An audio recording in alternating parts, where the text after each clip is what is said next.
Hi, I'm John Naus, Business Development Manager at Ericson Manufacturing. Today we're here to talk about Perma-Kleen antimicrobial wiring devices and power cords.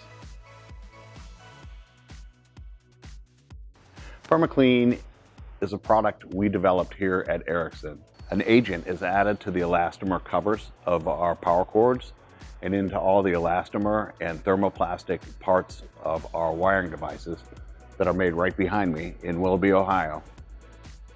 It actually makes the product a hostile environment for bacteria, mold, mildew, and fungus.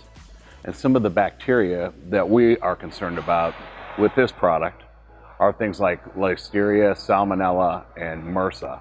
So they're pretty nasty critters, and they're things that we read about every day in news stories about food processing facilities and other people, restaurants, who are affected negatively by these bacteria. They're also very watertight. These wiring devices are NEMA 4, 4X, 6, 6P, and IP67 rated, which means that they're waterproof, watertight, and they're also very rugged.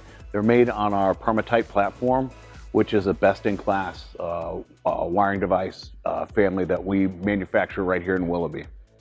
There are other products on the market, wiring devices and power cords, cables, that are antimicrobial, but many of them use a surface treatment rather than adding the antimicrobial agent to the batter, if you will, of the covers for the cords and the plastics in the wiring device.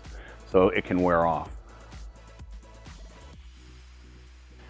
The Food Safety Modernization Act, or FISMA, was signed into law in 2011, and it requires food processing facilities, food warehouses, and transportation facilities, both human and pet foods, to comply with it. And compliance is basically continuously identifying threats and then correcting the situation, mitigating them, and then reporting to the FDA. So it's kind of a treadmill of compliance. It's compliance that never ends. And many of these facilities have multiple hanging drop cords and cord sets. So by replacing standard drop cords and cord sets with antimicrobial products, they instantly comply with the Food Safety Modernization Act in a very cost-effective way.